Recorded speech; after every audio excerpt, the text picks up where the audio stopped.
Compañeros y compañeras, bienvenidos al webinar denominado Herramientas para la acción en pro del cambio climático y la transición justa.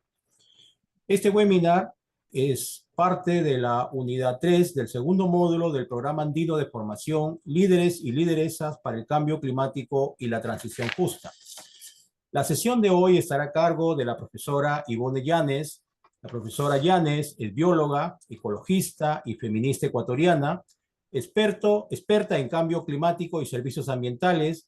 Desde el año 2000 ha dado seguimiento a las negociaciones de Naciones Unidas de la Convención Marco de Naciones Unidas sobre Cambio Climático, miembro fundadora de Acción Climática, de Acción Ecológica, reconocida organización ecologista de Ecuador y referente a nivel regional e internacional por la propuesta de dejar el petróleo en el subsuelo. Fundadora de la red internacional Oil Watch, red de resistencia a las actividades petroleras, miembro activa de la Plataforma Latinoamericana de Justicia Climática. Sin más, lo dejo con el uso de la palabra de la profesora Ivonne Llanes. Muy buenas noches, muy buenas tardes. Me van a disculpar, aquí estoy un poco privada de sueño, estoy en un lugar del mundo y estoy aquí la 1:10 de la mañana, pero creo que este curso y sobre todo pensada para organizaciones sindicales es muy importante y eso me ha motivado a, a prepararme para el día de hoy. Me da mucho gusto saber que hay bastante entusiasmo entre las organizaciones para conocer más sobre el tema del cambio climático y sobre todo para abrir un debate sobre el tema de las transiciones. En este sentido, también quiero agradecer a STAC, que es la organización que nos ha invitado a ser parte de este curso, junto con PLADES y las organizaciones que convocan a esta formación que es tan importante. Como dijo Hernán, solamente quisiera tal vez complementar un poquito mi presentación. Soy de Ecuador, ¿no? Tal vez se me nota por el acento. Trabajamos desde Acción Ecológica desde hace casi 30 años el tema del cambio climático y sobre todo el tema de la energía, del petróleo, porque el Ecuador es un país petrolero, o al menos es un país que se le llama petrolero desde hace más de 50 años. Y para nosotras, como ecologistas, ha sido una necesidad siempre pensar en cuál va a ser la transición, aunque no le llamábamos así hace 30 años. Pero, por ejemplo, el Ecuador no va a tener petróleo para más de 10 años. Entonces, desde ya hay que empezar a pensar cuál es el Ecuador que queremos. Y para eso se hizo una consulta popular el año pasado. Se votó por dejar el petróleo en el subsuelo en el Yasuní, que yo creo que es un ejemplo para muchos países. Pero bueno, les dejo con esa pequeña idea y esa remembranza de lo que es el Yasuní y de cómo la actividad petrolera puede devastar lo que queda de bosques en esa parte del Ecuador. Sin más, yo quisiera compartir mi presentación. A ver. Hernán, ¿me avisas, por favor, cuando empiece a compartirse? ¿Sí está bien? ¿Se ve? Sí. Ya, muy bien. Concreto. Ya. Bueno, a ver, esto minimicemos. Listo. Bueno, a mí me ha tocado en esta parte del módulo hablar sobre lo que se entiende por las herramientas para la acción en pro del cambio climático, en pro de enfrentar el cambio climático y de la transición justa. Y el día de hoy es con ustedes como representantes, sobre todo del sector minero energético, y la próxima semana estarán organizaciones que pertenecen más al sector agrícola. Uy. Ya. Quisiera detenerme para leer nuevamente lo que son los objetivos de este curso, que me parece que es algo que tenemos que siempre volver, sobre todo cuando vamos a tratar el tema de cuáles pueden ser las acciones en pro de detener el cambio climático y una transición justa. Y los objetivos, según consta en la convocatoria de este curso, es alcanzar justamente una comprensión de lo que es la realidad climática y de las transiciones, de la transición y su impacto en el ejercicio de los derechos socioeconómicos, culturales, ambientales y de las relaciones de género en las comunidades afectadas por las actividades extractivas. Yo me he permitido para la presentación del día de hoy hacer unos añadidos a este objetivo. Y es que cuando se habla de transición no es una sola, son varias transiciones, son diversas, dependiendo de los pueblos, de los estados, de los territorios de los que estamos hablando. Y tampoco es solamente en función del ejercicio de los derechos humanos, sino también de los derechos de la naturaleza. Ustedes saben que el Ecuador es el único país que tiene reconocidos los derechos de la naturaleza a nivel constitucional, pero hay una jurisdicción internacional de los derechos. Es decir, que los derechos de la naturaleza también existen en otras partes, en otros países, ¿no? Y también me he permitido añadir, cuando habla de las relaciones de género, he puesto que también es importante entender la realidad de las relaciones de poder que existen en las comunidades afectadas por las actividades extractivas. Y busca incentivar el pensamiento crítico en la toma de decisiones justamente para lo que tiene que ver con el cambio climático. Y a raíz de que uno de los objetivos es incentivar el pensamiento crítico, yo me he permitido centrar mi presentación en lo que tiene que ver con las herramientas en pro de la justicia climática y de la transición justa, em, una visión desde la ecología política. Y la ecología política latinoamericana, sobre todo, se basa profundamente en el pensamiento crítico latinoamericano, con una serie de alimentos que vienen de distintas disciplinas, como la geografía, la historia ecológica, las mismas ciencias biológicas, y eso va conformando la ecología política latinoamericana con un profundo arraigo en los territorios y sobre todo en los movimientos y en las luchas sociales. Y esta presentación va a estar en la primera hora, de ahí vamos a parar y luego vamos a hacer unos ejercicios, ¿no es cierto? Pero yo también quería decirles que luego de ciertas partes, luego de cada una de las herramientas que yo voy a ir presentando, podemos también parar para hacer algunas preguntas o también pueden colocarlas en el chat. Entonces, mi presentación va a estar dividida en estos tres ámbitos que son los que me han pedido que yo aborde: las herramientas para desarrollar las estrategias y realizar campañas en pro de la transición energética justa y enfrentar el cambio climático. En una segunda parte súper concreto, que es cómo encontrar los documentos en la Convención Marco de Naciones Unidas de los Países Andinos, y también analizar estos dos instrumentos, que es el rastreador de acción climática y el rastreador climático de género, para monitorear las políticas públicas de los países y sus compromisos internacionales. Entonces, para seguir con mi presentación, ya que uno de los objetivos es justamente avanzar en la formación y en profundizar el pensamiento crítico, y más desde las organizaciones o desde los pueblos organizados, en este caso, por ejemplo, las organizaciones sindicales, que son fundamentales, hay que, digamos, entender esta herramienta que es la ecología política, que yo creo que es sumamente útil y que es justamente la que estudia las relaciones de poder en los conflictos ambientales, incluidas el cambio climático. ¿Y qué significa el estudio de las relaciones de poder en un conflicto ambiental?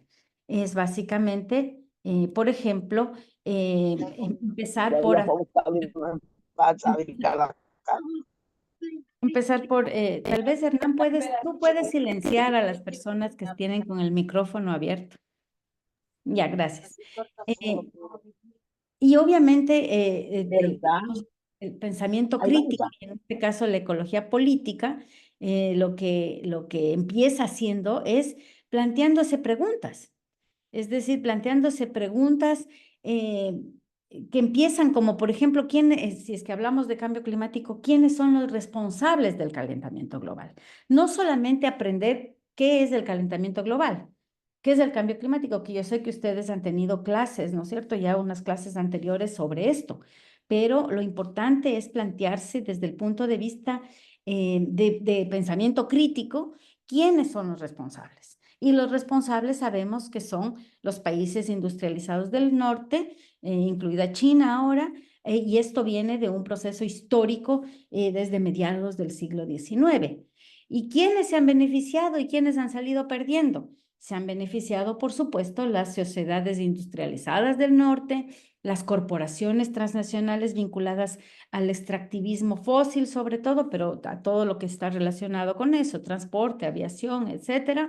Y quienes hemos salido perdiendo principalmente somos los pueblos del sur global y los países, en este caso, por ejemplo, los países andinos. Ahorita mismo, en este momento, hay o sea, yo diría que miles de incendios forestales en toda la cuenca amazónica. O sea, en Bolivia está ardiendo, en Perú, en Colombia, en Ecuador, en Brasil, ni se diga. Entonces, este webinario viene como anillo al dedo. Es decir, quiénes salen perdiendo con el cambio climático, quiénes se benefician y también desde el punto de vista de la transición, quiénes se están beneficiando con esta transición que nos están imponiendo y quiénes estamos quizás en una pérdida permanente de derechos. Y por supuesto también tenemos que preguntarnos qué otros actores están involucrados, obviamente los estados y obviamente también las organizaciones de la sociedad civil, las ONGs, etcétera. Es decir, que conviene hacer como un mapeo de los actores cuando se trata de analizar los conflictos sociales y ambientales, como en este caso el cambio climático. ¿Y cómo se ejerce este poder? Es decir, cómo se ejerce el poder en este caso, por ejemplo, de Naciones Unidas, que no ha podido evitar que se siga empeorando el calentamiento global. ¿Cómo se ha ejercido el poder para que no ocurra que se puedan tomar decisiones adecuadas? Entonces, el poder puede ser, por ejemplo, los Estados Unidos mandan 600 negociadores, el Ecuador manda 5, ¿no? O algunos países africanos inclusive no mandan a nadie y contratan consultores europeos para que les representen ante Naciones Unidas, ¿no? Entonces, ¿cómo se ejerce el poder? Y también cómo se impone para que no se tomen estas medidas necesarias para detener el calentamiento global. Hay mucho del discurso también, ¿no? Cómo se ejerce el poder del discurso, que es muy importante si es que queremos, digamos, desde la ecología política y el pensamiento crítico, analizar también. Hay toda una corriente de ecología política para analizar el discurso, los discursos, pero también los lenguajes de valoración, es decir, a qué posiciones se les da más valor, a cuáles se les da menos valor, a qué voces se les escucha, a cuáles no. Por ejemplo, solo como una anécdota, Acción Ecológica presentó la idea de dejar el petróleo en el subsuelo en las negociaciones de cambio climático desde el año 2007, no, desde el año 2005. Y en ese momento nadie nos hacía caso, o sea, decían, esas señoras están locas. El momento en que el Ecuador presenta como una política de Estado, en ese momento en el gobierno de Rafael Correa, ese momento la gente empieza a decir, bueno, sí, sí, puede ser, ¿no? Dejar el petróleo en el subsuelo. Y bueno, ahora todos sabemos que a nivel internacional el gran llamado es a que debemos dejar de extraer combustibles fósiles si queremos verdaderamente enfrentar el calentamiento global. Entonces, ¿qué significa mirar el cambio climático y las transiciones desde la ecología política? Es analizar las relaciones de poder, es politizar el cambio climático, porque el cambio climático no solamente se lo tiene que ver como un tema de grados de temperatura, de emisiones de CO2, o solamente como un tema que está vinculado a moléculas de carbono. El cambio climático tiene que ser visto como un problema político que existe en el mundo y las decisiones tienen que ser tomadas a nivel de decisiones políticas para poder enfrentar el cambio climático. No podemos dejar en manos solamente de los científicos, ni de los tecnócratas, ni de los políticos negociadores.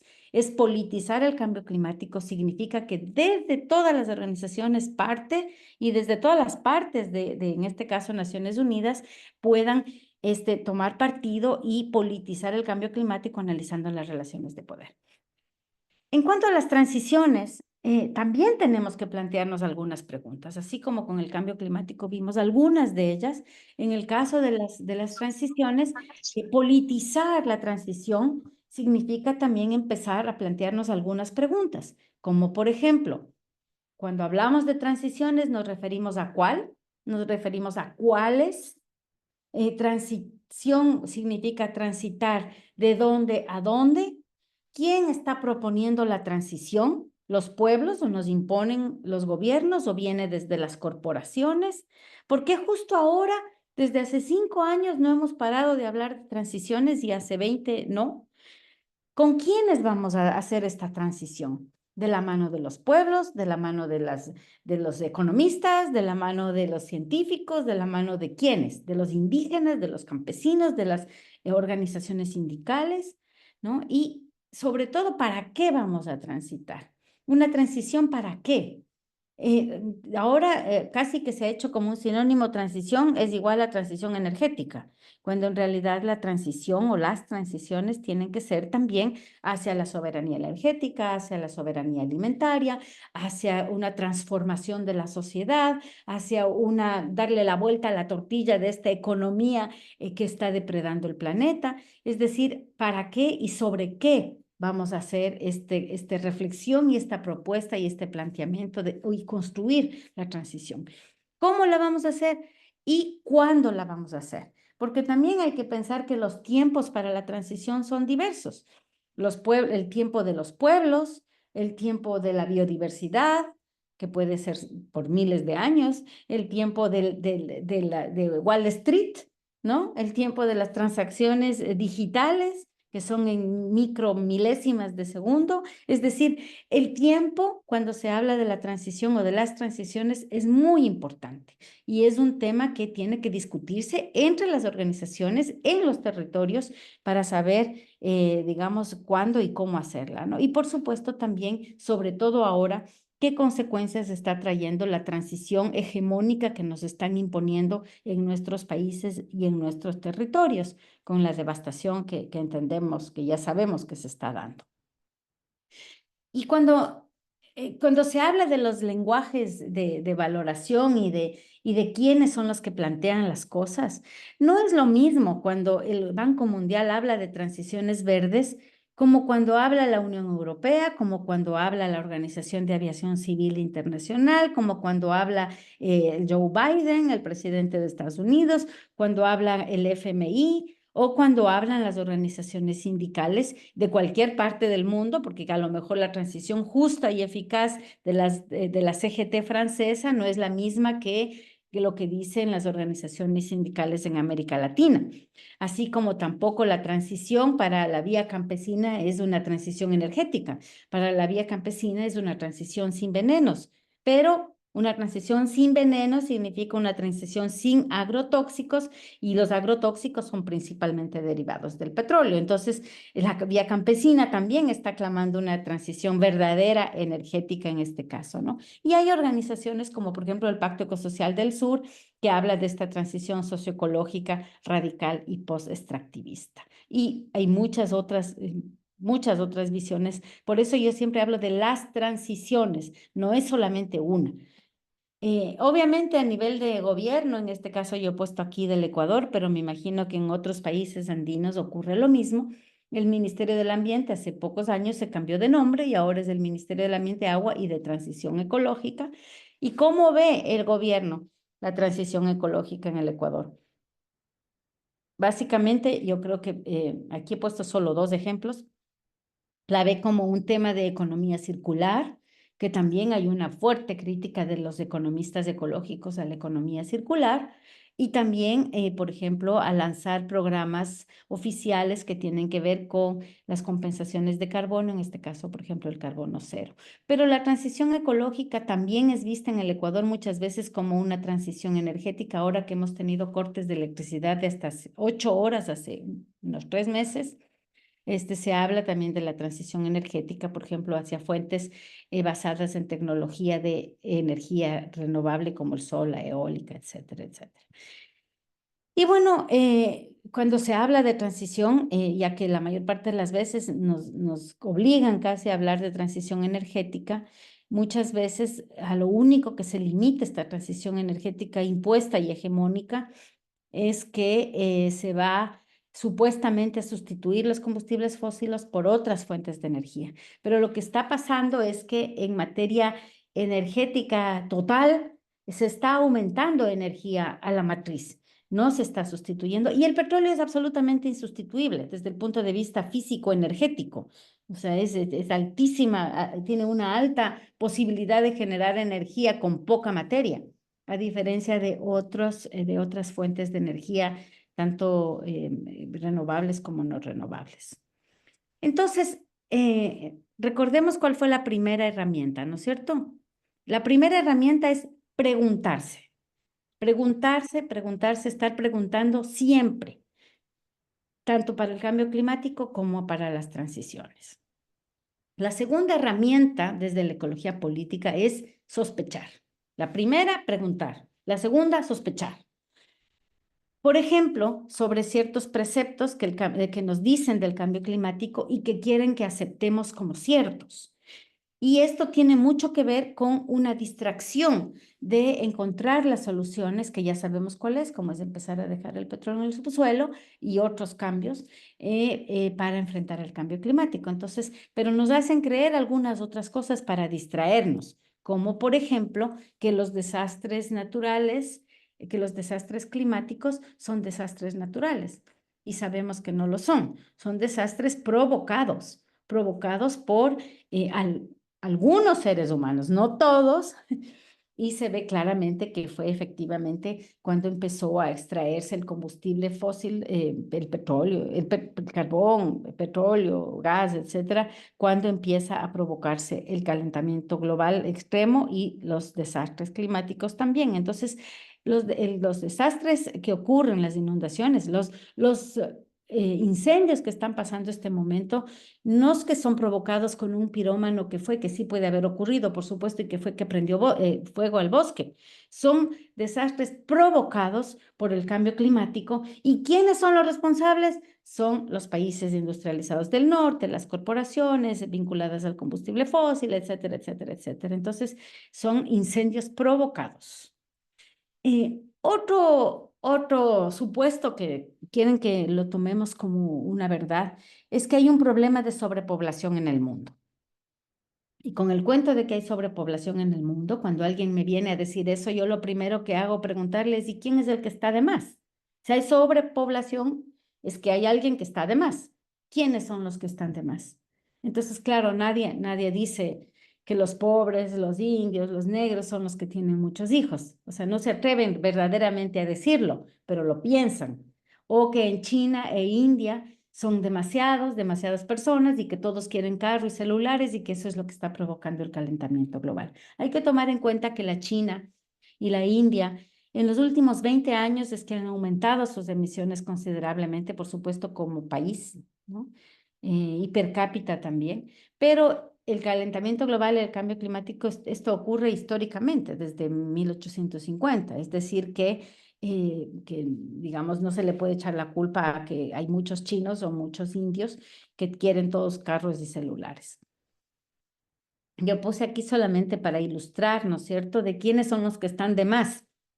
Obviamente, nadie está de más en el mundo, pero sí hay una diferencia muy grande en el consumo de una familia, en este caso Alemania, o creo que es austriaca, que consume a la semana, mientras lo que consume a la semana una familia de la zona de Cayambe de Ecuador. Es decir, ¿quién es el responsable en este caso del sobreconsumo y por ende de una parte del calentamiento global? Indudablemente la familia de Cayambe en el Ecuador ¿no? Otro problema que nos dicen es que hay mucha pobreza y subdesarrollo y que como hay mucha pobreza, por ejemplo, en la Amazonía lo que hace es forzar a que los colonos, los campesinos, los indígenas deforesten y que eso es una de las principales causas del calentamiento global. Lo mismo que en los países del sur, por ejemplo, en Nigeria, que hay mucha gente, se producen muchos desechos y se hacen todos estos grandes basurales que producen una gran cantidad de metano, que es un gas con efecto invernadero sumamente grande, muchísimo más que el CO2. Y yo aquí he colocado una imagen de un documento de la GIZ con el Ministerio del Ambiente aquí en Ecuador, que es para promover proyectos tipo red. Y la imagen que se muestra aquí, no muestran una imagen con una empresa petrolera, sino que muestran una imagen de indígenas, campesinos, empobrecidos, que son los que están provocando las emisiones de CO2 y por ende contribuyendo al cambio climático, ¿no? Entonces, ¿quiénes son los responsables? Los pobres, indudablemente que no lo son. Aquí pongo esta lámina que muestra que cuando se toman cifras gruesas, como por decir, China es el principal emisor de emisiones de CO2. Si uno solo coge China, sí, es verdad, China y Estados Unidos son gigantes, ¿no? Pero uno debería tomar esta cifra per cápita, porque no es lo mismo el consumo o las emisiones per cápita de un ciudadano de Estados Unidos como la de un ciudadano de China, como la de un ciudadano de México, de Indonesia o de otros países, como en este caso, por ejemplo, aquí, África, toditos los países de África que están aquí emiten, digamos, esta cantidad mínima comparada con lo que consume Estados Unidos y China. Otro problema que nos dicen es que a la naturaleza hay que ponerle un precio, porque solamente cuando se pone un precio a los bosques, un precio al agua, un precio a la biodiversidad, un precio a los árboles que contienen carbono, solamente allí vamos a poder apreciar y vamos a poder cuidar. Esto es también una falacia, porque los pueblos indígenas, digamos, las mayores áreas boscosas y de biodiversidad que existen en el mundo son aquellas que han estado y que siguen estando en manos de las organizaciones indígenas.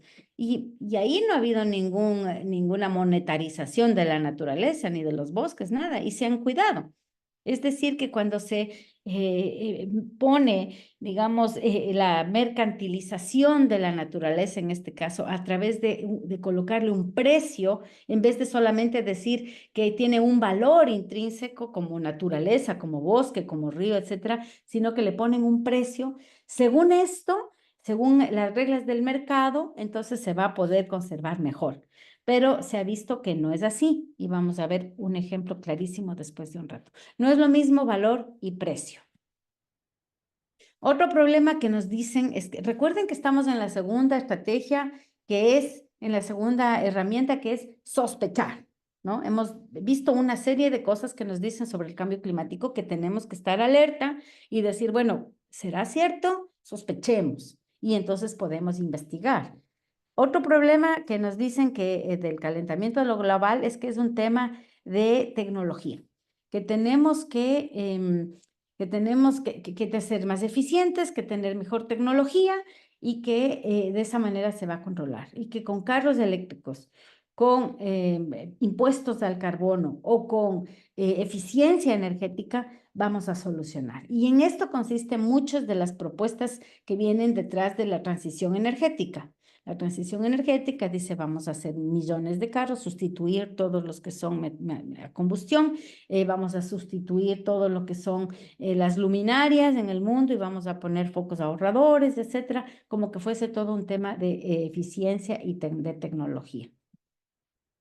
Y como dije al principio, todo esto es para evitar hablar de las verdaderas causas del calentamiento global y poder sostener que tanto las compensaciones de carbono como la transición energética son la solución al cambio climático.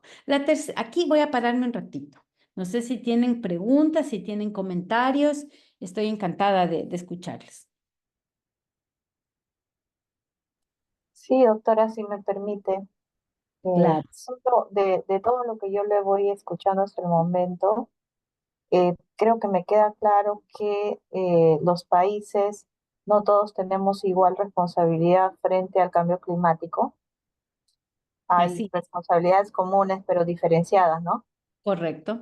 No contaminamos, sin embargo, nosotros, por ejemplo, estamos hablando de Ecuador, Perú, Colombia, somos países súper vulnerables frente al cambio climático.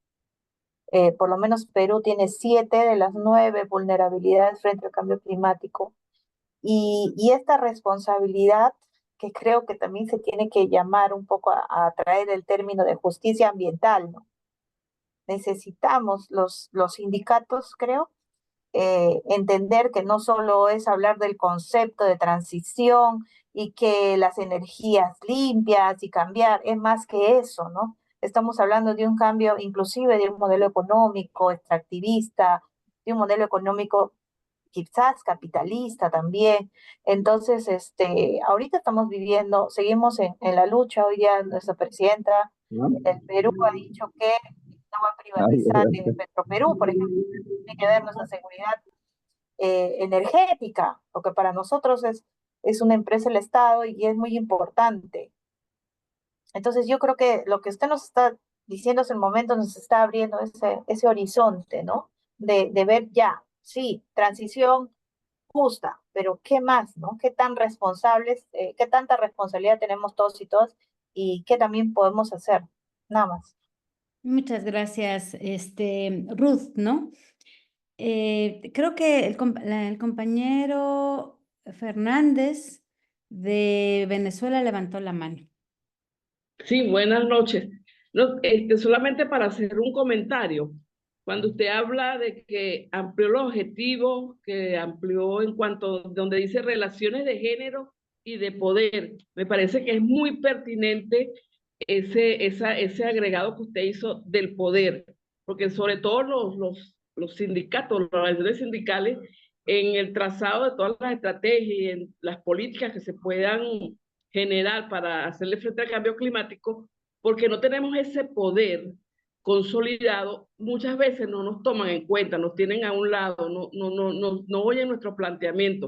Entonces, esa estrategia de generar poder, de hacernos más fuertes, pasa por tratar de organizar a mejor a los trabajadores para poder ser escuchados. O sea, me parece muy pertinente el que haya agregado ese término.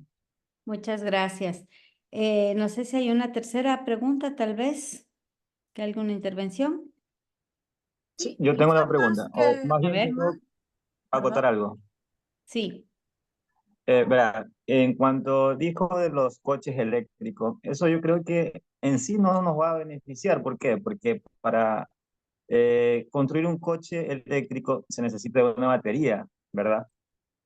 El componente para estas baterías, tengo entendido que es un contaminante muy grande, y aparte se necesita muchísima agua para crear una batería para estos coches eléctricos, ¿verdad? Sí. Entonces, como usted dice, nos están vendiendo una película que en sí no nos va a beneficiar, a la larga no nos va a beneficiar. ¿Por qué? Porque donde se extraen estas materias primas, obviamente están afectando al medio ambiente. Sí, eso es lo que Sí. quería contar. Gracias. Ya, sí, tiene razón.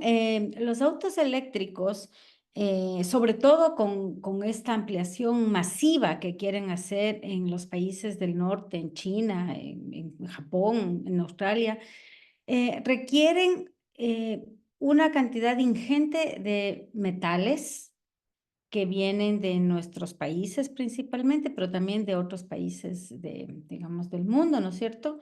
Requieren una cantidad ingente de tierras raras para las baterías, requieren una cantidad enorme de lugares en donde cargar, es decir, una infraestructura de generación de energía eléctrica para esos carros, es decir, cobre para todos los alambres, o sea, los millones de kilómetros de alambres que se va a necesitar para tejer, digamos, esta red en donde se van a ver estos lugares para cargar.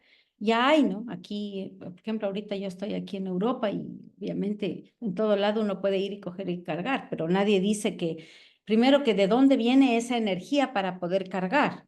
Entonces viene en Francia, por ejemplo, de energía nuclear, en otras partes viene de la propia energía térmica, es decir, de combustibles fósiles, o sea que de energía limpia no tiene nada. Es decir, que los autos eléctricos, la electromovilidad es un problema para los países de donde se extraen los minerales y todos los materiales y los metales que se necesitan para construirlos. Entonces, no es una solución necesariamente para el cambio climático, sobre todo a la gran escala que quieren hacer. A ver, seguimos entonces.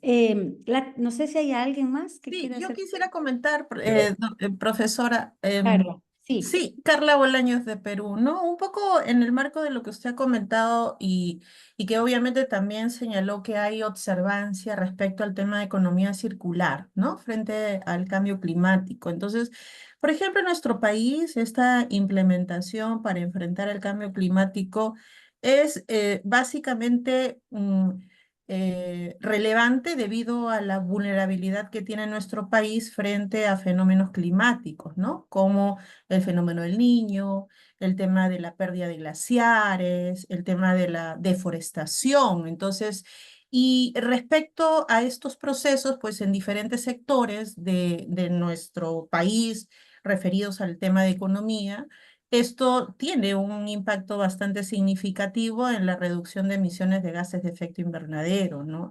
Y por el otro lado, el tema de la protección de los ecosistemas, porque va también relacionado a ello, ¿no? Entonces, áreas clave en nuestro país para aplicar la economía circular en nuestro país está enfocado un poco, por ejemplo, vengo un poco del sector ambiente, ¿no? Que es el ministerio en las cuales es el ente rector en materia de residuos en nuestro país. Entonces, Perú está enfrentando grandes desafíos en la gestión de residuos. Se ha avanzado mucho en cuanto a los aspectos normativos, ¿no? Especialmente en la parte urbana.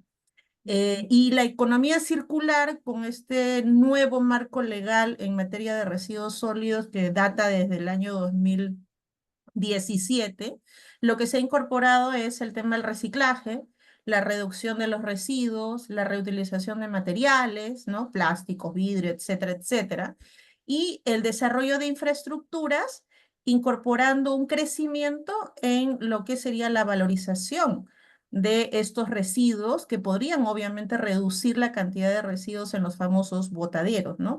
A nivel internacional se conoce como vertederos. Entonces, y lo que obviamente genera es una reducción significativa de emisiones de metano. Entonces, iniciativas como, por ejemplo, el reciclaje de aparatos eléctricos y electrónicos o el tema de aprovechamiento de valorización de residuos de la construcción, también podrían disminuir en la extracción de materias primas y estas emisiones que se asocian al tema de el metano, ¿no?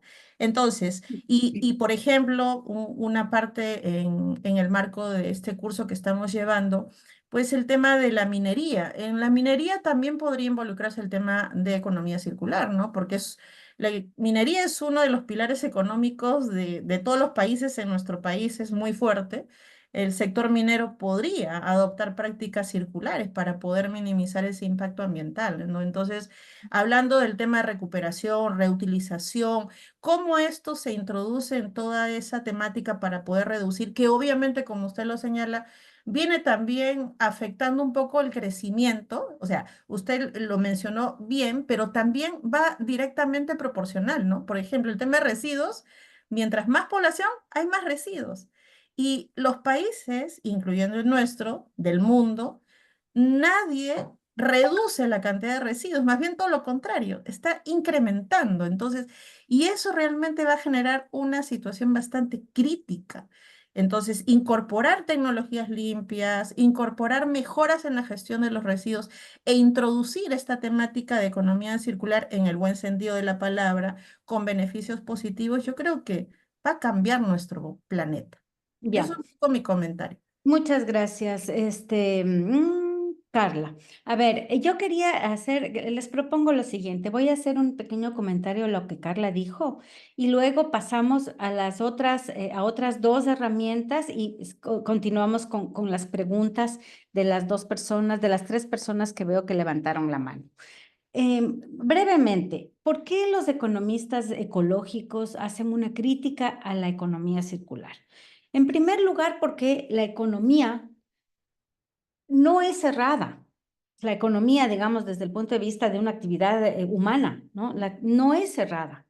Siempre está abierta hacia los que se conoce como los inputs, que es el sol, que es la lluvia, o sea, la economía está dentro de la biosfera, ¿no? Y a su vez tiene relaciones, digamos, con el ambiente en donde se desarrollan esas actividades económicas. Entonces, es imposible que sea cerrada.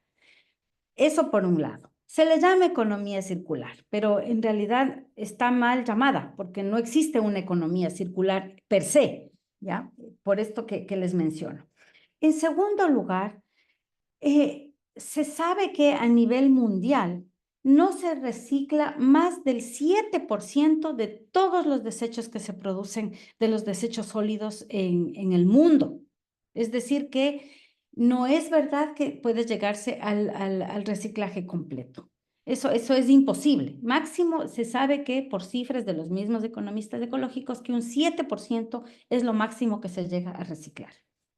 En segundo lugar, la economía circular no toma en cuenta que lo que hay que hacer es reducir la producción, reducir la cantidad de materia que se desecha y producir elementos que no sean solo de un solo uso. Yo sé que en Perú hay una ley que prohíbe los plásticos de un solo uso y tender a que haya, a producir cosas que se pueden utilizar siempre.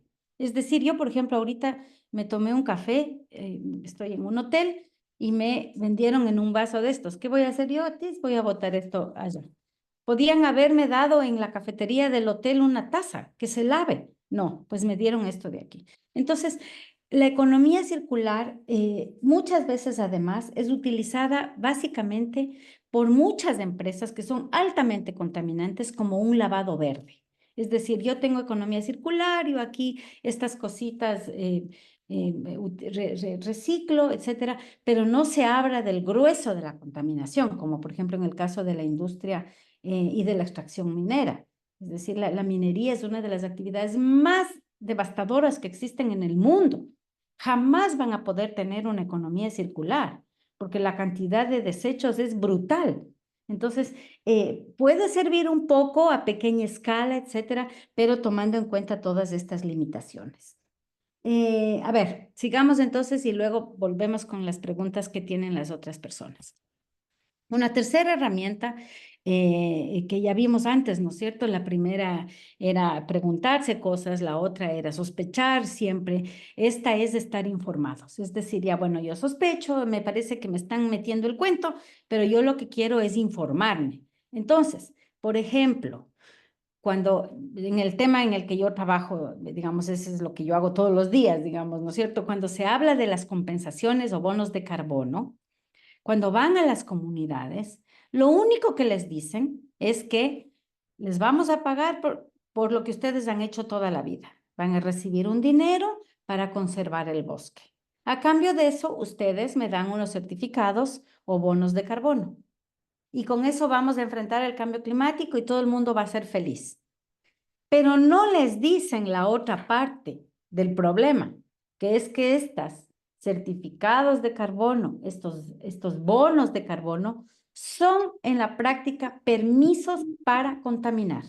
Es decir, usted mantiene el bosque, pero yo contamino acá, porque tengo mis certificados y bonos de carbono. Entonces, hay que estar informados, hay que informarse qué son las compensaciones, cuáles son los problemas, por qué ahora últimamente están tanto con esto de los bonos, por qué vienen ahora hasta el Banco Mundial a ofrecer dinero por los bonos de carbono.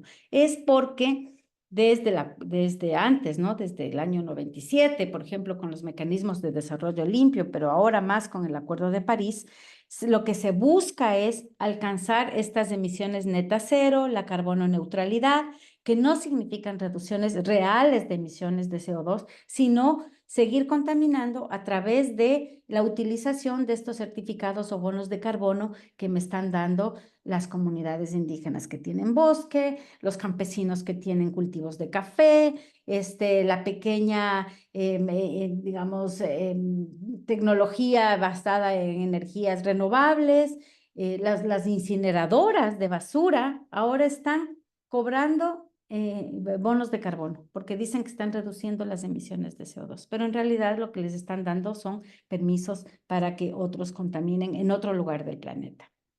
Entonces, preguntarse, sospechar y sobre todo estar informados, informarse desde varias fuentes cuando vienen con algunas propuestas frente al cambio climático o de transiciones. La cuarta herramienta tiene que ver con, puede ser interesante para los que les interese, pero digamos no es necesariamente la mejor herramienta, pero hay que estar informados sobre el seguimiento a las negociaciones sobre clima.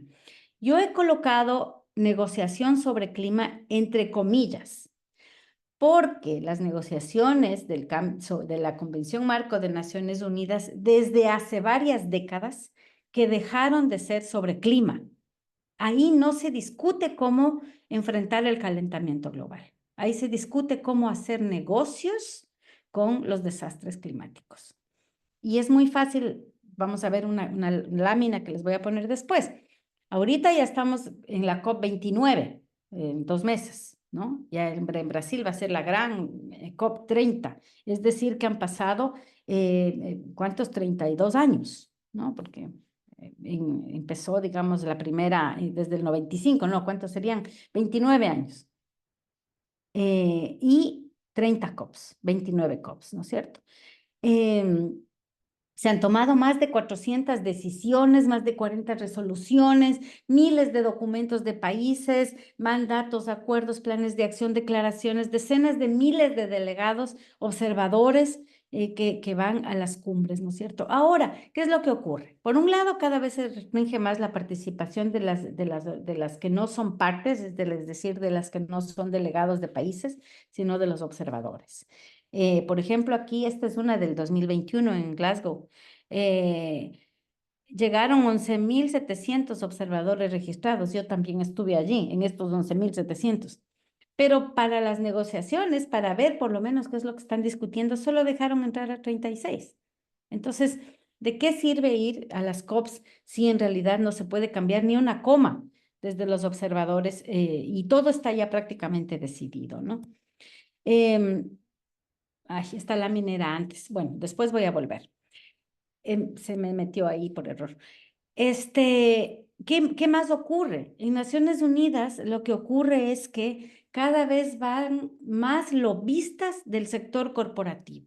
Por ejemplo, aquí en Dubái, en la COP anterior, fueron más de 2.400 lobistas de las empresas, mucho más que las organizaciones observadoras.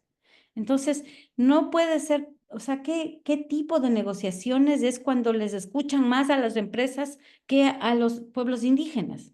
Entonces, ahí hay una falta de democracia muy grande y muy profunda. Pero además, yo pongo esta foto ya que vamos a hablar de temas de género. ¿Qué notan ustedes en esta fotografía?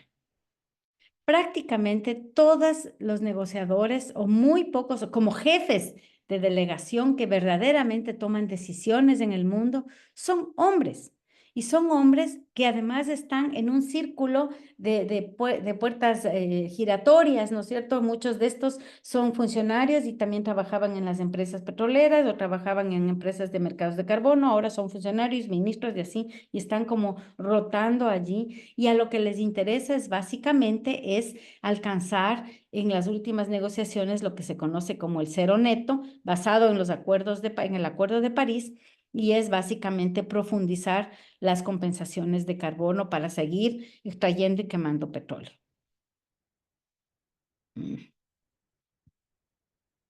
Entonces, son cumbres de negocios, ¿no es cierto? Y el Acuerdo de París es algo que desde las organizaciones de justicia climática en el mundo, no solamente Acción Ecológica, sostenemos que el Acuerdo de París no es un acuerdo sobre clima, sobre cambio climático, sino que en la práctica es un tratado global de comercio de carbono.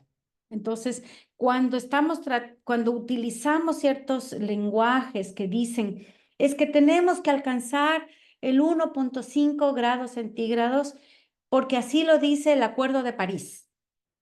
En realidad, ya que tenemos que ser sospechómetros y sospechómetras, tenemos que pensar que el Acuerdo de París justamente acaba con algunas de las cosas que había dicho antes, por ejemplo, la compañera Ruth. El Acuerdo de París acaba con el principio de las responsabilidades comunes, pero diferenciadas. Ahora existe un presupuesto global de carbono. existe toda una cosa global del carbono. Todos somos responsables del cambio climático. Y eso es absolutamente injusto, porque está bien que tengamos responsabilidades, está bien que Perú, Colombia, Ecuador, nosotros decimos, bueno, nosotros vamos a empezar a dejar el petróleo en el subsuelo. Esa es nuestra contribución para enfrentar el cambio climático. Otros países pueden decir, nosotros vamos a mantener los bosques en pie y vamos a perseguir a todos los deforestadores. ¿Ya? Es decir, nuestras responsabilidades son esas, pero los responsables verdaderos del cambio climático están en otro lugar. Y con el Acuerdo de París se pierde esta responsabilidad diferenciada y todo se quiere hacer como común y global y todo, etcétera. Después, todo se vuelve voluntario. Ya no es como antes, que los acuerdos del anexo 1 y el anexo 2 estaban obligados a, por lo menos, decir que reducían, hay que ver cómo lo hacían. No, ahora todo es voluntario. Aun cuando se supone que tienen que presentar los NDC, los países, etcétera, en la práctica todo se vuelve voluntario. Porque los propios, creo que ustedes ya vieron esto en otra clase, todos estos documentos que presentan con una determinación de nuestra propia realidad, no nacional, los NDCs, los compromisos que queremos hacer. Todos esos compromisos en la práctica nadie les obliga a cumplir, porque un país puede decir, yo voy a reducir, voy a aumentar mis emisiones, ¿ya? A una cantidad determinada, esos son mis planes de desarrollo, es aumentar mis emisiones. O sea, voy a aumentar porque voy a construir más infraestructura, porque voy a construir más fábricas, etcétera, etcétera, etcétera. Pero si es que me dan ustedes dinero, ¿no? Voy a reducir un poco menos. ¿Ya? Entonces, ¿qué es lo que ocurre con el mercado de carbono? Yo este compromiso sin condiciones lo voy a aumentar y lo voy a aumentar lo más que yo quiera. Cualquier país puede inventarse y de hecho los NDC son prácticamente puros inventos, puras promesas que no se van a cumplir.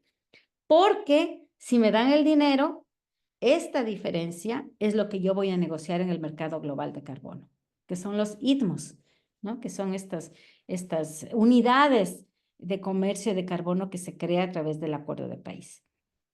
Y lo que hace el Acuerdo de París es profundizar el racismo y el colonialismo climático, porque nos están botando a los países del sur la responsabilidad de enfrentar el cambio climático a través de los proyectos tipo red, a través de la transición energética y la ocupación de territorios para desplegar masivamente paneles solares o aerogeneradores. Es decir, es un colonialismo puro y duro y es un racismo ambiental muy, muy fuerte que no se habla.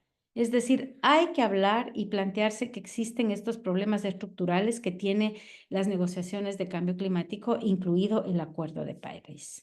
Y por supuesto, nadie habla de que hay que empezar seriamente a dejar los combustibles fósiles en el subsuelo, ni tampoco de que existe una deuda climática que tienen los países del norte con los pueblos del sur. Como bien ha dicho la compañera, o sea, solamente el Perú, por ejemplo, cuando uno habla, el Perú es vulnerable y tiene 7 de las 9 vulnerabilidades. Lo que se debería transformar este lenguaje y decir, el Perú es acreedor de una deuda climática porque 7 de las 9 vulnerabilidades la estamos sufriendo como pueblo peruano. Entonces, reclamar la existencia y el reconocimiento de esta deuda climática y que tiene que ser de alguna manera pagada, no necesariamente con plata, pero también una manera de pagar una deuda es decir, bueno, te pido perdón y ya no lo voy a volver a hacer, ¿no? Entonces, eso es un tema que yo quería también mencionar acá. Esta es la gráfica que les decía. Si uno ve cómo han seguido las negociaciones sobre el clima, ¿no? Desde el año, digamos, aquí en el año 92, así, ¿no?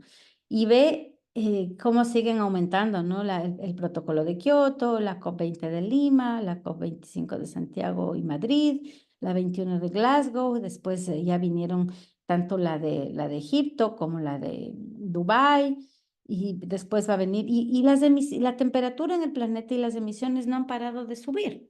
Entonces, lo mínimo que uno debería preguntarse es que algo está mal. ¿Qué es lo que están haciendo que está mal? Y obviamente lo que están haciendo es que poniendo las soluciones al cambio climático en el ámbito del mercado. Y el mercado, como sabemos, está lleno de fallas y que el mercado lo que le interesa es lucrar, que las empresas, digamos, no dejen de lucrar, ¿no es cierto?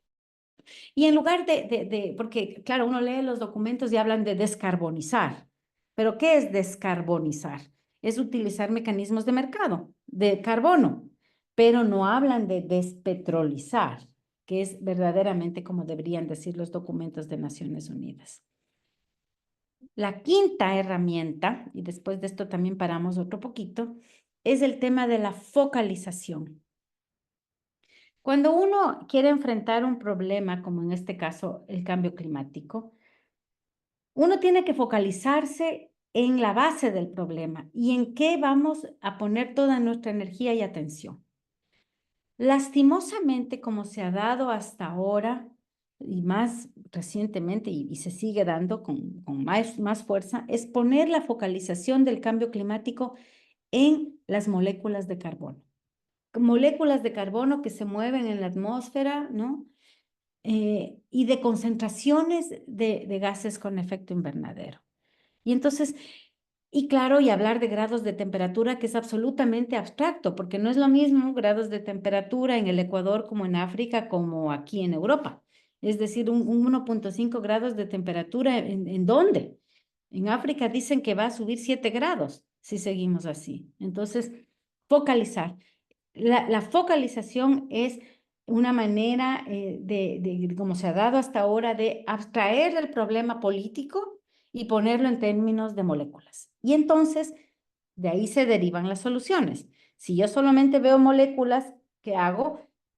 Hago unas soluciones falsas, que es reducción de emisiones de gases con efecto invernadero, a través de proyectos red, a través de todo lo que son las falsas soluciones. Pero si es que yo veo mi problema como un problema de territorios, si yo veo el problema del cambio climático como un ejercicio de poder, si yo veo el cambio climático como un problema de extracción y quema de combustibles fósiles, entonces yo no voy a estar hablando de 450 partes por millón, que a mí no me dice nada, pero sí puedo estar hablando de millones de barriles de petróleo que se quedan en el subsuelo, miles de toneladas de carbón que no se extraen, millones de pies cúbicos de gas que se dejan sin extraer. Eso sí es concreto, y no las moléculas de carbono, los grados centígrados o las concentraciones en la atmósfera. Es decir, la focalización tiene que extraerse de allí, tiene que salir del ámbito meramente científico y pasar al ámbito político y territorial.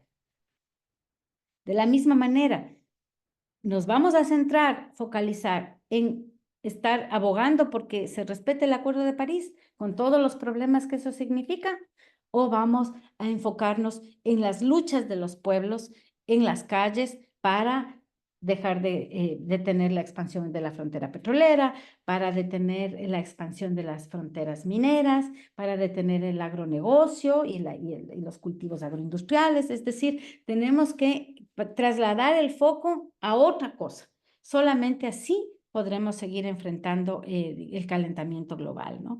Por ejemplo, aquí, o sea, nos detenemos a leer los documentos de Naciones Unidas para saber, y está bien leer y aprender, pero ¿nos vamos a poner ahí el foco, la focalización y la energía, o vamos a poner la energía en los pueblos que están dejando el petróleo en el subsuelo, como por ejemplo el pueblo Guarani en el Ecuador, que son los que están liderando este momento, el cierre, el desmantelamiento y la reparación del territorio en el Parque Nacional Yasuní? Y el foco tiene entonces, en vez de estar así, tiene que ser un foco que mire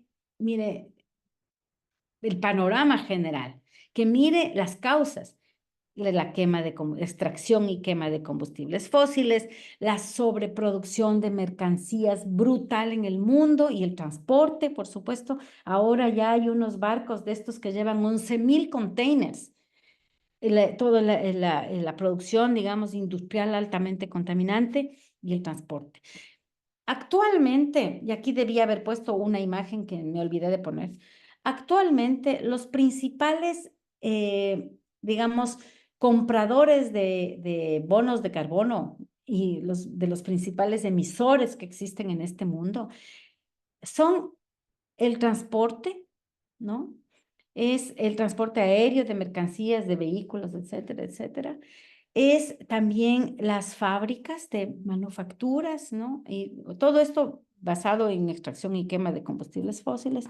Pero más recientemente, Los más interesados en las falsas soluciones porque están aumentando brutalmente las emisiones de CO2 y el consumo de energía son todas las plataformas digitales. Toda la digitalización de la economía está quemando combustibles fósiles de una manera impresionante. Hay una lámina que era la que quería poner aquí, debía haberlo puesto, pero puedo compartir después.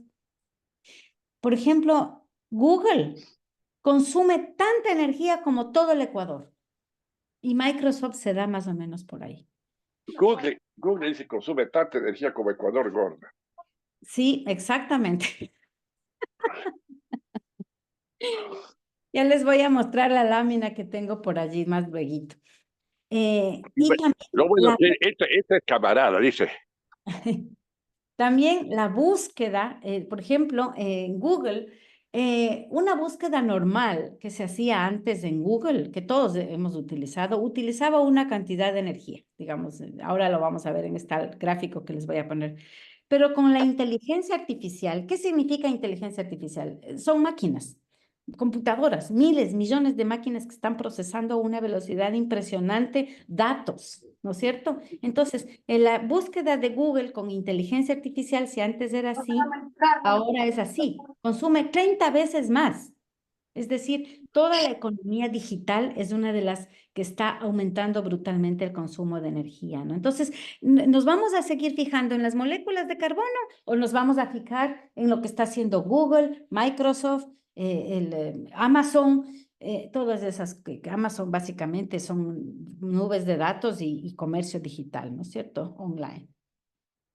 Y por supuesto, la deforestación, la agricultura industrial, que les llaman climáticamente inteligente, la ganadería industrial, las represas hidroeléctricas y también, por supuesto, todos los que son los depósitos de basura, ¿no? Que muchas veces son incinerados, como en el caso, por ejemplo, de Ecuador, ahora están empezando a incinerar la basura brutalmente. Y claro, la solución que nos quieren dar es la expansión masiva de paneles solares. Esta es una imagen. Aquí, esto es Vietnam. A la izquierda esto era un bosque y ahora son paneles solares. O acá a la derecha, en el istmo de Tehuantepec, en México, que está sembrado de aerogeneradores para exportar la energía con unos impactos tenaces, ¿no? Ahí me voy a parar. A ver, sigamos. No sé qué hora es. ¿Quién tiene ¿me pueden decir la hora, por favor? Hernán, ¿me puedes recordar la hora? Profesora, son 7:07, hacemos una pausa. Sí, yo les quiero preguntar, ¿quieren hacer unos 5 minutitos de preguntas de quienes estaban pendientes y hacemos una pausita, ¿ya? ¿Quiénes eran los que querían antes intervenir? Carolina. Hola, buenas noches. Un saludo, Ivonne, desde Ecuador. Hola, Carolina. Soy como tutora de Aztac, pero me llamó un poco la atención y fue porque en algún momento fui voluntaria para la campaña del Yasuní acá en Ecuador y en algún momento llegué a escuchar de que estaban incluso estas sucesiones que estaban explotando allí, eh, que el gobierno obviamente les dio los permisos, estaban sacando litio, pero que no era realmente algo eh, que estaba permitido, sino que se estaban aprovechando también de extraer ese material, pero que lo más impactante de este material es que lo usan para medicina, para hacer equipos tecnológicos, eh, al mismo tiempo tiene un alto consumo de agua para poder extraerlo y aparte de eso contamina, ¿no? Contamina los ríos. Entonces, esto es como que sí, bueno, están explotando, pero todo está calladito, ¿no? Y no sé si en algún momento dentro de todas las investigaciones y como experta ha escuchado sobre esto.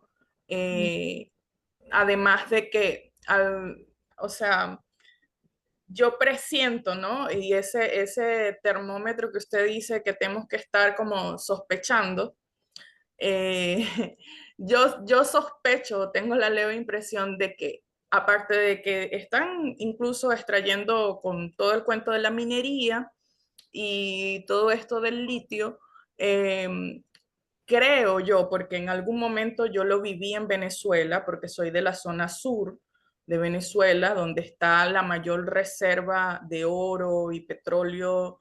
En algún momento vi que estas personas que explotan la minería ilegal o la legal, la que le permita también el Estado, desviaban los cauces de los ríos.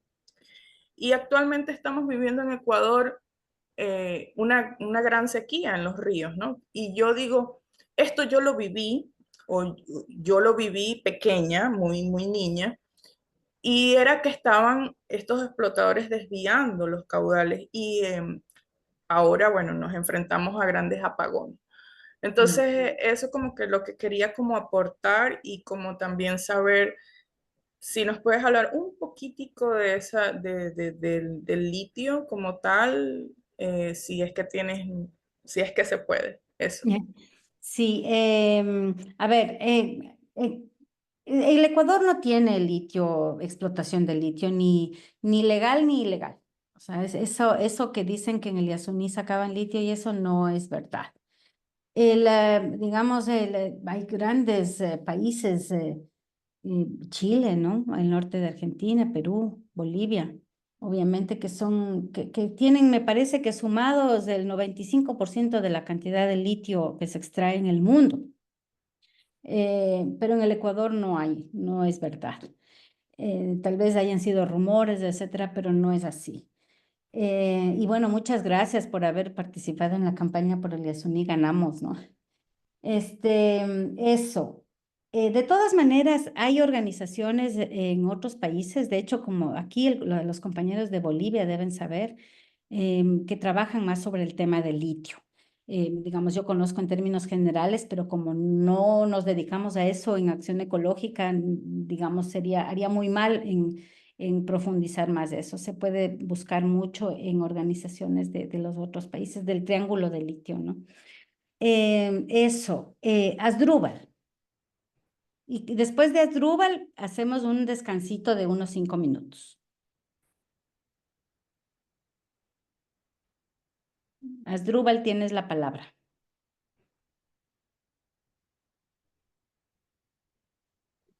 Ajá, buenas tardes.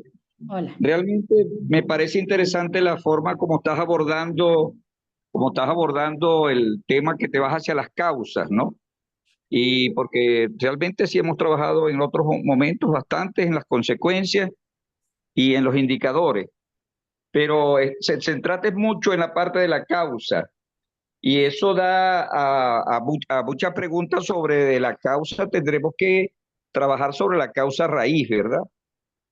Pero pasaste una gráfica donde si sumamos por países, China lleva el 34% de contaminación, Estados Unidos el 22%, algo así. Unos números que dejan a todos los demás casi desaparecidos en la contaminación, como si... Pero cuando lo reflejas per cápita, se colocaría que China casi que, bueno, como que no contamina. Entonces, esa parte de esos indicadores confunden a ver si dónde debemos atacar. La otra es, por ejemplo, mencionaste bastante la contaminación medida por carbono, por el carbono, pero si eso lo factorizamos y lo llevamos, el metano sería el más contaminante.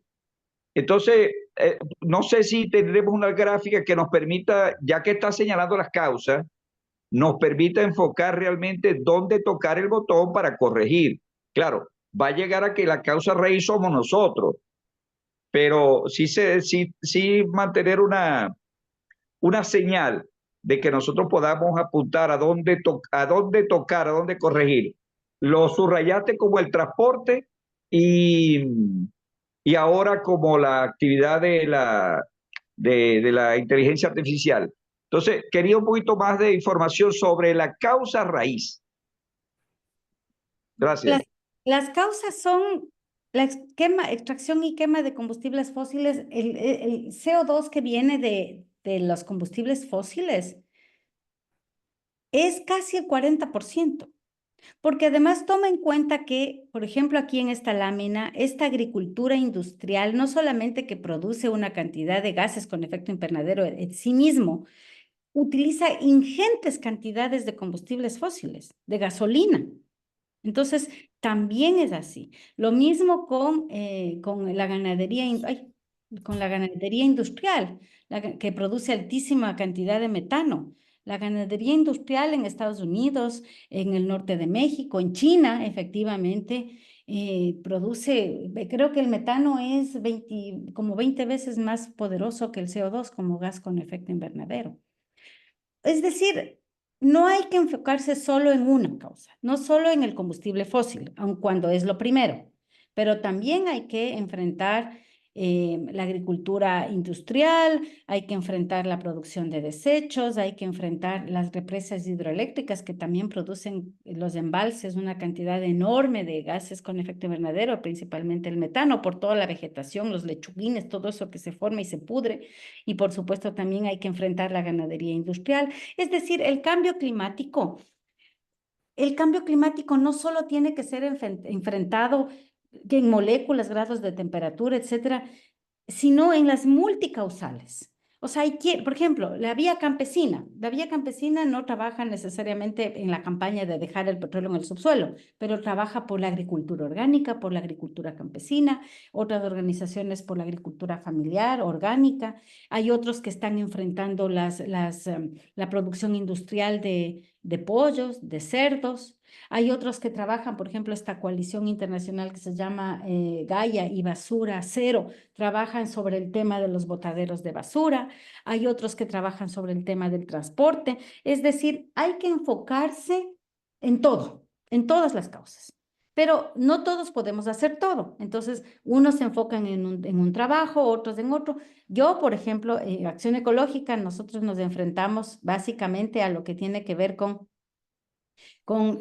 los combustibles fósiles, la campaña del Yasumí, y también en denunciar las falsas soluciones, porque claro, se contraponen, ¿no es cierto? Entonces, eso, hay que ver cuáles son las causas y cuáles son las soluciones verdaderas. Entonces, otra forma es no solamente enfrentar las causas, ¿no? Sino también en cómo lo vamos a hacer. Entonces, por ejemplo, esta es la sexta herramienta, con esto voy a pasar a la pausa, a través de la movilización, ¿no? A través de la movilización, que no solamente es movilizarse por el cambio climático, sino movilizarse, por ejemplo, para dejar el petróleo en el subsuelo, movilizarse para defender los bosques, movilizarse para que no hagan más incineradoras de basura, movilizarse para que no se amplíe la frontera minera, movilizarse, por ejemplo, aquí a la derecha arriba, la red Oil Watch una vez presentó en una COP que se debería crear, así como hay el anexo 1, el anexo 2 de países, el anexo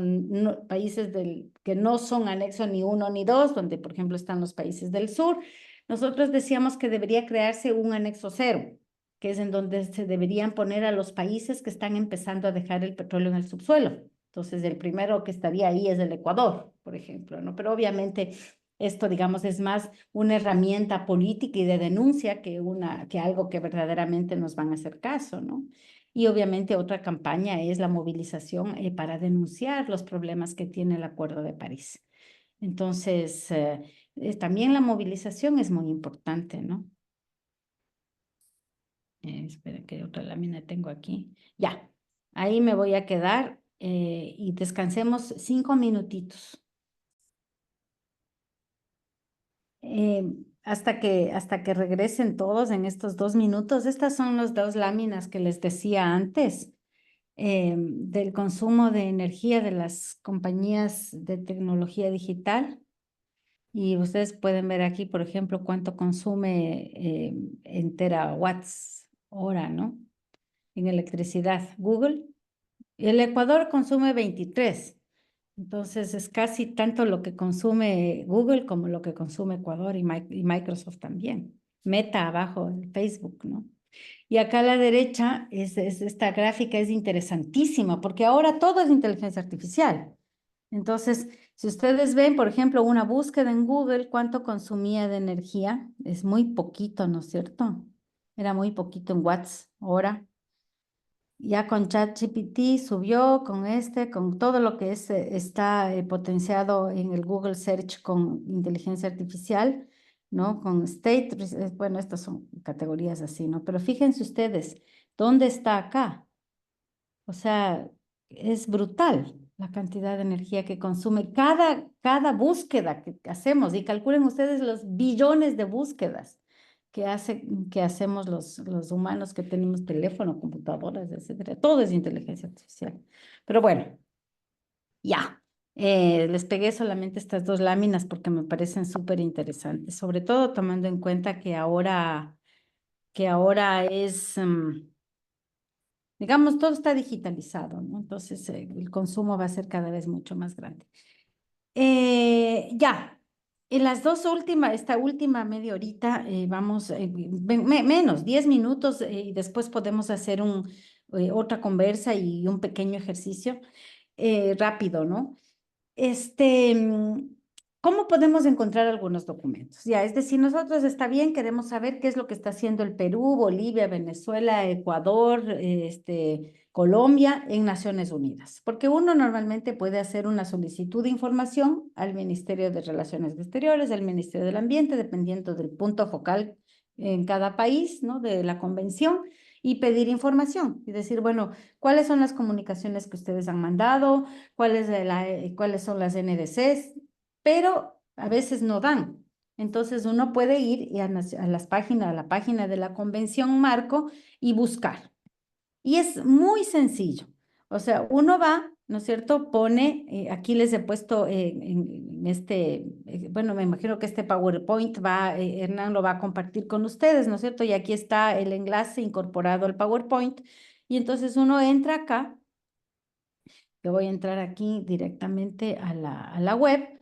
Uy, aquí se ha rayado esto, ¿qué será? Bueno, eh, mm, no entra. Aquí está. Está lento. Ña, ña, ña, ña, ña. Ya, aquí está. Entonces, uno va acá, ¿no es cierto? Documentos y decisiones. Las contribuciones. No sé si se ve, si se está guiando ahí. Y se ve, ¿no es cierto?, cuáles son. Aquí se puede buscar todas las NDCs. Se puede, por ejemplo, ver aquí por país, ¿no es cierto? Entonces aquí, por ejemplo, va a aparecer Colombia, primerito, no Bolivia. Ah, se puede buscar aquí directamente.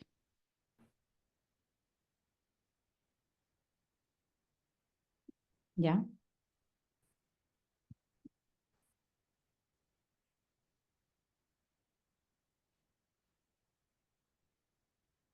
Bueno, entonces también se puede... lo siento, mi internet está muy, muy maluco aquí. Pero bueno, aquí pueden buscar ustedes los documentos que han mandado, los planes nacionales de adaptación, las NDCs, informes elaborados por las partes, los informes que los países han mandado. A veces puede decir, bueno, yo hice un alcance a mi NDC o yo hago una comunicación porque mi punto focal ya no es esta persona en el ministerio, sino es otra. O sea, todas las documentaciones que mandan las partes, es decir, los estados. Pero acá también se pueden buscar todos los documentos que tienen que ver con la Convención Marco, que son documentos vinculados a las negociaciones sobre clima, pero no se está abriendo. Aquí está. Por eso es que yo cuando les decía que son más de 400 documentos más de esto, yo conté así rápidamente. O sea, cuántos documentos, cuántas decisiones, todo eso. Y prácticamente las emisiones no han dejado de subir. Es decir, que tanta burocracia internacional no necesariamente a veces es bueno. Hay que defender el multilateralismo, por supuesto, no es que hay que decir que ya Naciones Unidas ya no fue, no, lo que hay que hacer es pelear, porque es un espacio multilateral en donde además es un espacio en donde los estados están representados y nosotros somos parte del estado, entonces tenemos que pelear por eso, ¿no es cierto? Esto es una manera de encontrar las cosas de los documentos de Naciones Unidas.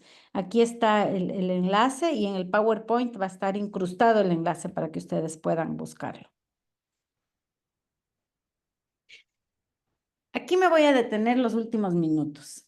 Me habían pedido los compañeros de PLADES a través del programa de este curso que yo me detenga un poco en analizar y en ver cómo se puede utilizar esta herramienta o este instrumento que se llama el rastreador de acción climática.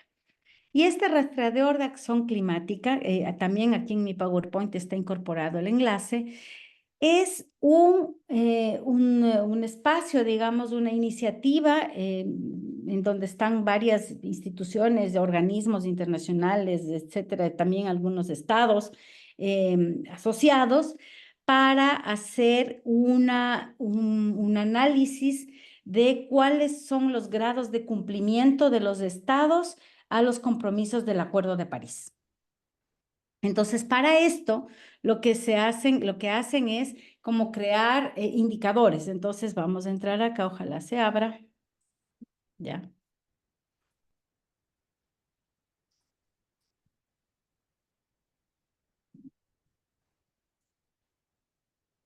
Aquí.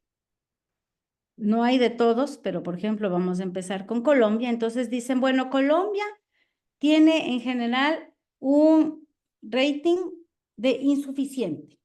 O sea, no se ha comprometido lo suficiente y no ha logrado lo suficiente como para alcanzar las emisiones netas cero o muy poco. Aquí está aceptable. Aquí no ha enfrentado correctamente todo lo que tiene que ver con el uso de la tierra y lo forestal. Y por supuesto, aquí no se aplica porque es un país que no está en el anexo A1 y A2 y entonces no aplica el tema del financiamiento climático. Por lo tanto, insuficiente, ¿ya? Pero vamos a ver, o sea, para que ustedes se den cuenta, vamos a ver el sesgo, ¿ya? Vamos a ver lo que dicen de China. Todo está rojo. Altamente insuficiente. Es decir, en China no tienen ningún tipo de políticas de acción de NDCs. Por lo tanto, su NDC estaría no asociado a 1.5 grados de temperatura, que es la meta, sino que 4 grados centígrados. Aquí 4 grados centígrados en el NDC. En el tema del uso de la tierra y forestal, etcétera, etcétera. Aquí, en el tema financiero, no se ha hecho ningún tipo de diagnóstico. No se sabe cuánta plata está poniendo China para el financiamiento climático. Por lo tanto, very highly insufficient. Vamos a ver acá, por ejemplo, Perú. Más o menos como Colombia. Colombia está un poquito mejor. Profesora, Entonces, la imagen está congelada. ay, ¿en cuál? ¿En cuál se congeló? Ya, mi amor, ya. Solo estamos viendo la imagen con el link. Ah, sí, es que no sé, aquí ahí ya quité ahí se ve mi PowerPoint. Sí. Bueno, yo quería decirles una cosa sobre este rastreador de acción climática. Es interesante para entrar y ver cómo este instrumento nos permite analizar más o menos cuál es, digamos, la situación de país por país en cuanto a sus compromisos con respecto al NDC y con respecto a los acuerdos de París, al Acuerdo de París. Sin embargo, Yo creo que el rastreador de acción climática que dice ser independiente no lo es. ¿Por qué? El rastreador de acción climática hace esto y hace anualmente su estado de las acciones climáticas que hacen los estados, por ejemplo, la del último año en el 2023, asociado con la fundación de Bezos, que se llama Bezos Earth Fund. ¿Y cuál es el problema? Bezos es uno de los peores enemigos de los trabajadores. Bezos Mi amor.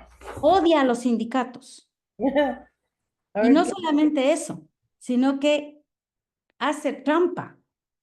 Amazon hace trampa en decir cuántas son sus emisiones, hace trampa para decir cuáles son, que está reduciendo sus emisiones, tiene un montón de proyectos de compensación de emisiones que se ha comprobado que son absolutamente falsos. Es decir, que Amazon no es, o sea, Bezos y su fundación es lo menos, diría yo, no solamente legal, sino lo menos ético, digamos, como para tomarla en cuenta como parte de un indicador serio que mide lo que están haciendo los países con respecto a los compromisos y al Acuerdo de París. Entonces, yo personalmente al principio no iba ni a topar eso en mi presentación, pero como me pidieron que lo haga, me pareció que era interesante hacerlo, pero entendiendo qué es el rastreador.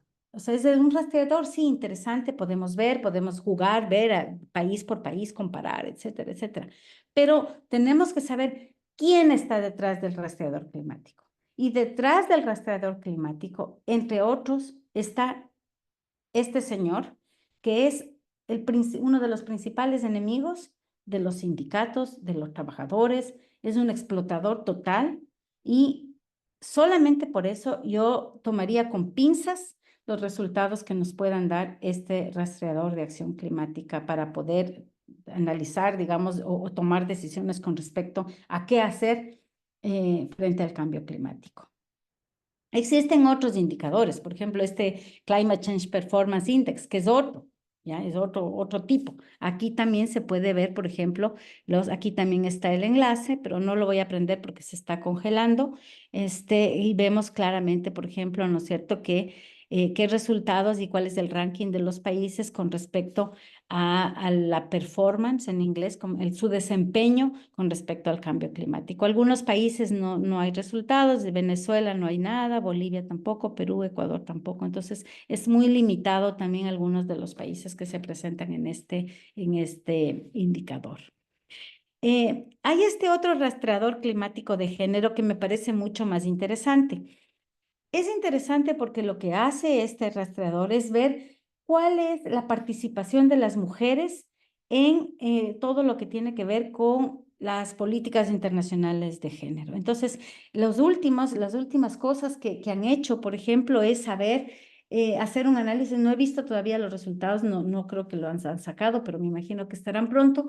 Por ejemplo, ¿cuántos, aquí en las estadísticas, no, pero no quiero entrar porque se congela. Por ejemplo, ¿cuántas mujeres han liderado las comitivas de los países a las negociaciones, a las COPs?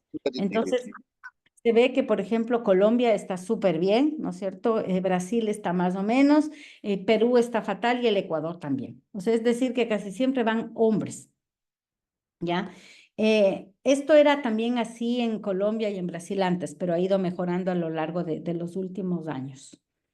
Y lo que están haciendo ahora, que me pareció súper interesante, es ver, por ejemplo, ya está bien, hay la mitad de hombres, la mitad de mujeres, hay cada vez más mujeres en general, no como líderes, sino en general participación, 40% de mujeres, 60% de hombres, en promedio. ¿Cuánto tiempo acaparan los hombres la palabra?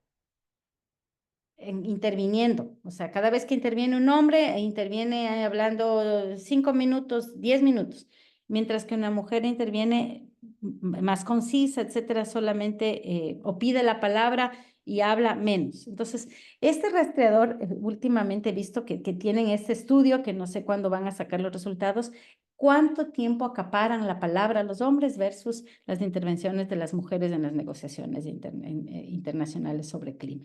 Que me parece súper interesante. Ahora, también tiene una limitación, porque todos sabemos que el tema de justicia de género no es un tema de equidad. Es decir, es más, la Patricia Espinosa fue la presidenta de la Convención Marco de Naciones Unidas y vemos el desastre climático que se está provocando porque no toma ninguna decisión seria. Y era una mujer la que estaba liderando la convención. Entonces, no garantiza necesariamente que se tomen las mejores decisiones. Sin embargo, es un tema interesante de saber, sobre todo a nivel nacional, cómo estamos nosotros entendiendo el tema de la participación también de la mujer en la toma de decisiones dentro de lo que son las políticas que tienen que ver con cambio climático y en su relación con las negociaciones internacionales. Entonces, yo les invito a este rastreador climático de género a entrar a visitarlos. Hay unas cosas bien interesantes. Ahí uno puede poner Perú, puede poner Ecuador y salen de todas las cumbres, cuántas negociaciones, cuántos negociadores hombres, cuántos negociadores mujeres. O sea, es bien interesante y es un poco, digamos, ilustra mucho también cómo se están dando este ejercicio de poder, ¿no es cierto? De este ejercicio de poder también en términos de género y de participación de género en Naciones Unidas. Ya, ahí termina mi presentación. Y más bien, lo que yo quisiera ahora bueno, primero preguntarles si es que hay algunas preguntas, ¿no? Que todavía necesita alguien comentar algo, que se le aclare algo, o no. ¿Quién se anima?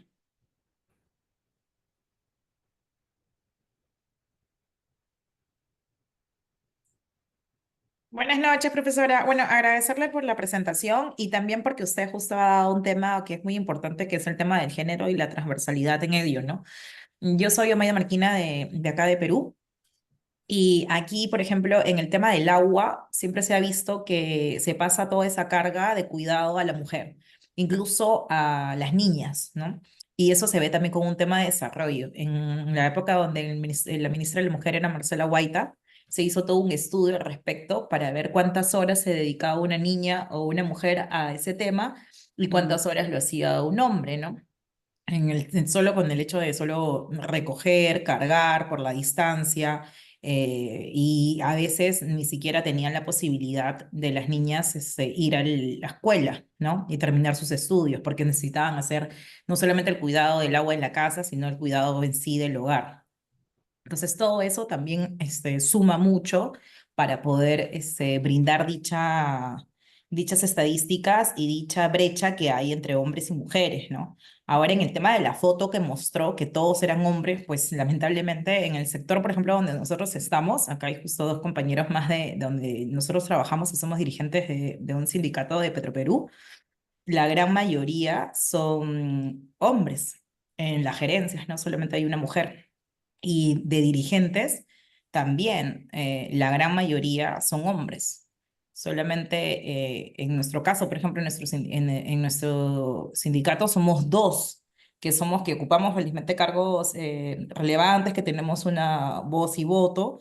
Sin embargo, en los demás sindicatos, que son 11, porque somos a nivel nacional, y hay frentes y coaliciones también. Y también hemos enfrentado este tipo de comentarios y discriminaciones, ¿no? Por ejemplo, siempre colocan que la mujer tiene que ser la secretaria o la que haga las actas o las comunicaciones o temas así, ¿no? Que son temas ya de roles de género que se nos quieren imputar sin que se vea otra fortaleza o habilidad que tengamos en ese sentido. Entonces sí, me gustó mucho porque es una de las pocas profesoras que ha dado este punto y creo que también eso sirve para visibilizarnos y para visibilizar la situación en la región, ¿no? Y que también es cierto, como mencionó, que a veces las mujeres podemos lograr tener puestos altos y no necesariamente logramos los objetivos planteados, ¿no? Para nosotros, hoy día ha sido un día, justo está Yoni, ha sido un día especial porque la presidencia de un comité de seguridad y salud se le han dado a una mujer y se ha roto ese paradigma de que siempre eran hombres, ¿no? Y siempre casi todo el comité de seguridad y salud y el subcomité era participantes casi el 100% de hombres, ¿no? Entonces sí hemos logrado eso con votos incluso de los trabajadores, la mayor votada fue una mujer, y bueno, estamos avanzando en eso, ¿no? Que es lo que uno en verdad espera, ¿no? Y ya estamos, imagínense, 2024. Pero bueno, vamos avanzando. Eso más que todo. Gracias. Muchísimas gracias, Omaida. Sí, quería tal vez hacer una pequeña mención que no solamente que el tema, que las mujeres, digamos, a ver, en el capitalismo, digamos, no podrían avanzar los problemas vinculados al calentamiento global y al cambio climático y las falsas soluciones si no fuese porque hay un patriarcado que es el que está rigiendo todas las decisiones con respecto a las soluciones frente al cambio climático. O sea, pero no es que, no es que vamos a vencer el patriarcado y se va a acabar el cambio climático, pero existen una serie de bases del patriarcado mismo que impide que las mujeres puedan también participar y dar sus opiniones, no solamente con las soluciones verdaderas, sino también para mostrar que las mujeres son víctimas diferenciadas del cambio climático. O sea, cuando hay desastres climáticos, las que más mueren son mujeres, porque son las que se quedan en las casas cuidando a los niños y a los enfermos y no pueden salir corriendo cuando hay inundaciones, porque y que tienen más cargas de trabajo, porque hay más enfermedades vinculadas al cambio climático, porque cuando hay desastres climáticos las mujeres muchas veces son iletradas y no pueden leer los rótulos que ponen de emergencia en los lugares públicos. Cuando se hacen después en temas de refugiados climáticos, se hacen campamentos, etcétera, construyen baños que no son pensadas para las mujeres, sino solamente inodoros para los hombres. Es decir, hay muchas cosas que las mujeres tienen que decir con respecto al cambio climático. Y no solamente dirigir, sino también que sean escuchadas y que sus voces se tomen en cuenta, porque sí, efectivamente, hay impactos diferenciados del cambio climático con las mujeres, ¿no? Y estos hay muchos más, digamos, yo ahorita he mencionado 2 o 3, pero efectivamente hay muchos estudios que dicen cómo esto es así. ¿Quién más quería intervenir?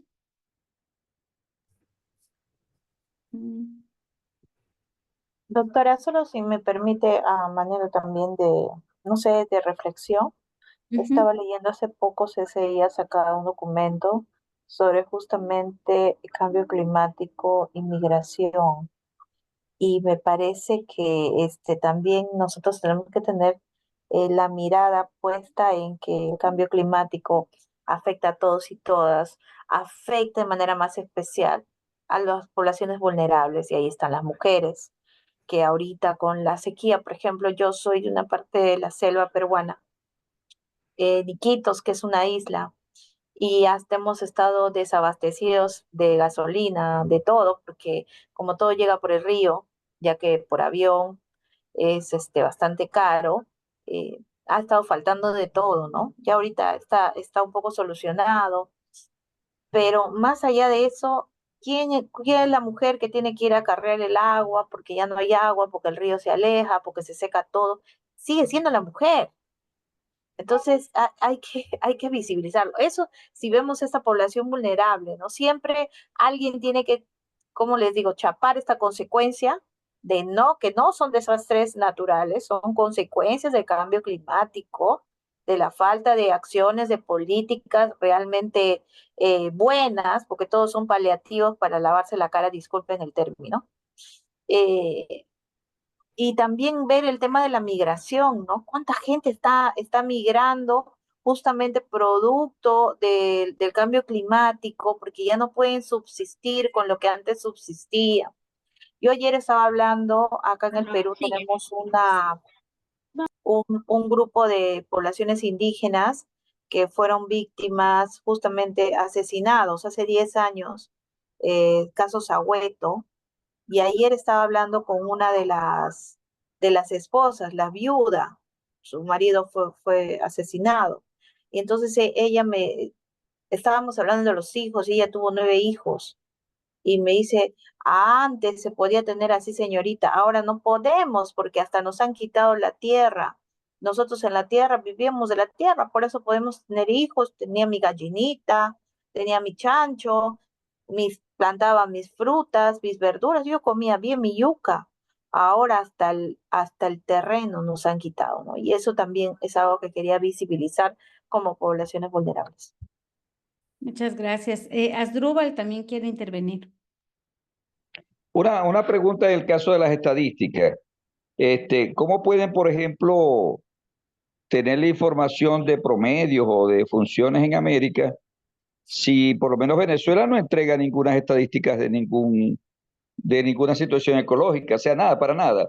Ni a los ecologistas los grupos ecologistas que pertenecen al gobierno tampoco han podido obtener ninguna información. A veces negociamos con ellos a ver quién tiene alguna información y es falso. O sea, no hay. Recientemente tuvimos más de un mes de un derrame petrolero y la estatal petrolera no mencionaba nada y el derrame creció y no se supo de dónde vino, nada de información. O sea, ¿cómo pueden ustedes levantar unas estadísticas con un estado como el nuestro? Por ejemplo, el arco minero es una destrucción creciente, que lo medimos por otras vías, y el Estado niega y que están asignados a los generales de los ejércitos. O sea, ¿cómo se hace para medir eso aquí, nosotros? Bueno, yo entiendo, sí conozco y he oído que obtener información en Venezuela es, digamos, difícil. No solamente que ocultan, sino que no hacen. O sea, no se hacen estadísticas. Entonces, es muy difícil obtener información. Ahora, yo creo que hay países, por ejemplo, Colombia, Perú, tienen un muy buen sistema de estadísticas y censos y todo, ¿no? Bueno, que para lo que se usa es otra cosa, pero hay información. En el caso del Ecuador, se hace muy poco. El último censo, el del 2010, y luego se volvió a hacer otro censo que la información además no necesariamente es sospechar, hay que sospechar.